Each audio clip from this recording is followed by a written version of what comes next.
una desconocida me invitó a vivir a su casa y acepté.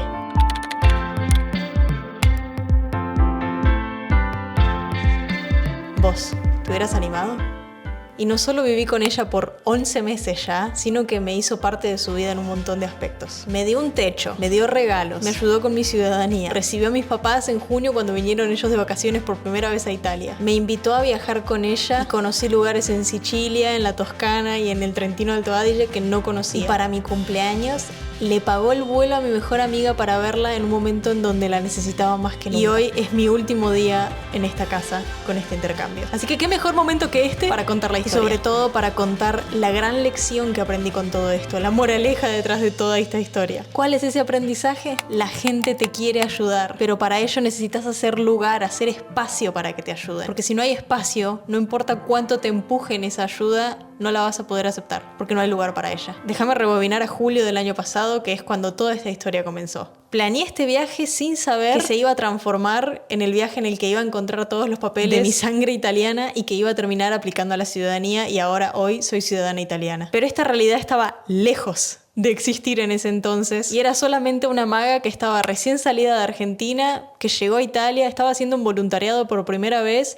empezando a encontrar información y a buscar los papeles y saber dónde los tenía que pedir y entender cómo funcionaba el proceso de la ciudadanía. Habían muchísimas incógnitas. Las cosas que no sabía eran mucho más de las que sí sabía, y la dirección de mi vida cambiaba cada día que pasaba. Solo había un punto al que apuntar: la ciudadanía. Todo el resto, ¿cómo iba a suceder?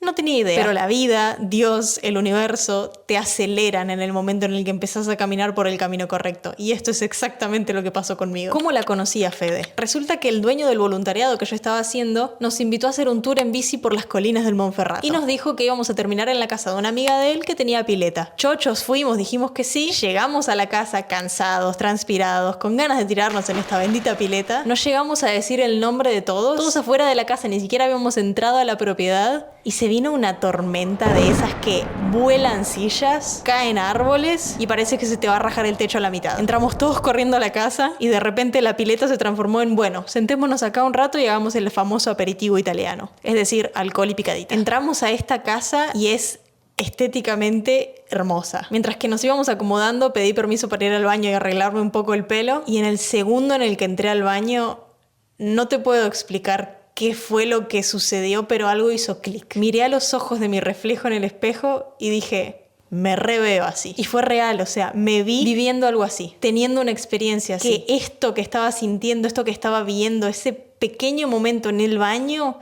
me dijo, esto es, acá hay algo. Y fue así.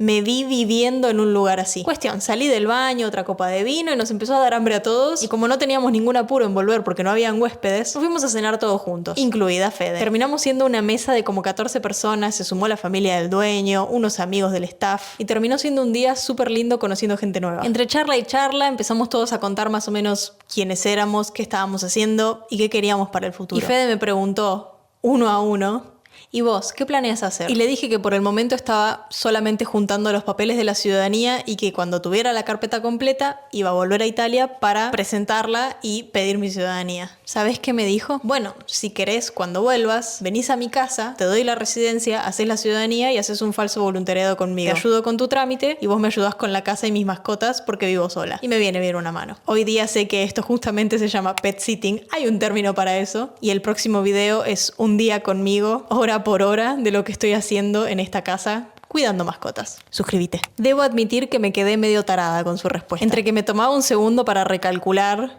corregir la expresión facial de ¿qué carajos? ¿Qué acaba de pasar? ¿Esto es real? Y tuve que silenciar a esa vocecita en mi cabeza que decía, no. ¿Cómo vas a aceptar que alguien te reciba en su casa sin que vos le pagues nada de deshonra, desgracia? Y no sé cómo, pero en el medio del shock respiré hondo, silencié esa vocecita y le respondí, ¿en serio? Y me dijo con toda la tranquilidad y la confianza, sí, porque aparte tengo un par de viajes planeados y me viene re bien que alguien se quede en la casa con la perra. Al final de la noche intercambiamos números, me volvió a repetir unas 3 veces, pero acordate que cuando venís a Italia venís a mi casa, ya quedamos con esto, venís a mi casa, pero ya quedamos, venís a mi casa, acordate. Y yo me reía y no entendía nada de lo que estaba sucediendo. Tenía que irme del espacio Schengen, por eso viví 3 meses en Irlanda, y en ese entretiempo me iba escribiendo y me decía, ¿y cómo van los papeles? Acordate que venís. Fue al comune a preguntar sobre la ciudadanía en mi lugar porque yo mandé un mail y nunca me respondieron porque los comunes nunca responden. En fin. Se pasó. Y finalmente, el 21 de noviembre de 2022, llegué a esta casa. Me reencontré con esta desconocida que me fue a buscar y me trajo a su casa. Y empezó la convivencia que pensábamos ambas dos que duraría unos 2-4 meses máximo. Pasaron 11. Porque mi ciudadanía fue toda una odisea. Deja un emoji de vaquita si querés la historia completa de mi ciudadanía con todos altibajos y vueltas de tuerca que tuvo. Entonces,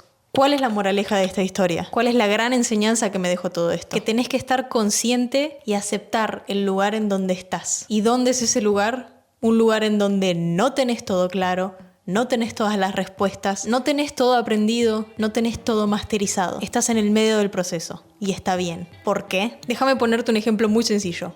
Metáfora de colegio. Supongamos que estamos en el aula, en la clase de matemáticas, y la profesora viene y se acerca a tu banco y te dice, ¿tenés alguna duda del ejercicio? Y vos le decís que no. Entonces, ¿qué pasa? La profesora sigue al siguiente estudiante. Pero en realidad, sí tenías una duda. Hay algo que no te cierra, pero ni siquiera sabés qué es lo que no te cierra. Y como ni siquiera sabías cómo preguntarlo, mejor no decir nada, dejarlo pasar, pretendamos que está todo bien, yo tengo todo claro, ignoremos este detalle, ya se va a solucionar solo. Y después llega el examen y te enfrentás con el problema y no lo sabes resolver. ¿A qué voy con esto? ¿Qué hubiera pasado si yo en vez de responderle, no sabía bien cuándo iba a volver, cómo iba a suceder todo este trámite, hubiera respondido solamente, voy a hacer mi ciudadanía? O que cuando me invitara a ella a su casa, le hubiera dicho, no te preocupes, yo me arreglo. Cuando vos emanás e incluso expresás que tenés todo claro, que está todo bajo control, no hay lugar para que la gente te ayude, porque ni siquiera se les cruza por la cabeza. Y después nos termina afectando porque nos morimos de ganas de que alguien nos mire y nos vea a través de esa fachada, a través de esa máscara, de que todo está bien y todo está perfecto, pero somos nosotros los primeros en pecar de esto. Porque si está todo bajo control, a nadie se le cruza ofrecerte ayuda. Y es tan simple, es tan básico, pero lo hacemos siempre. Y quizás sí, la gente que te conoce muy bien puede ver a través de esa máscara y mirarte a los ojos profundamente y sentarse con vos y preguntarte cómo estás y qué es lo que está pasando, querer ayudarte de otra forma. Pero mereces ayuda también de desconocidos. Mereces ayuda de cualquier persona que tenga la disposición y las ganas de ayudarte. Y eso quiere decir que tenés que hacerte cargo de dónde estás y no pretender, porque no cualquiera se va a tomar el trabajo de sentarse, conocerte, entenderte, para recién ahí después darte una mano. Porque no es necesario, porque podés recibir ayuda de alguien a quien nunca más en la vida vas a ver y te cruzas solamente por 2 minutos, o podés recibir ayuda de alguien que tenés hace 30 años en tu vida y llega en el momento justo, con la respuesta perfecta que te hacía falta. Y cuando me di cuenta de esto, empecé a prestar mucha más atención a cómo yo me presentaba frente a ciertas situaciones en las que no tenía todo claro, y es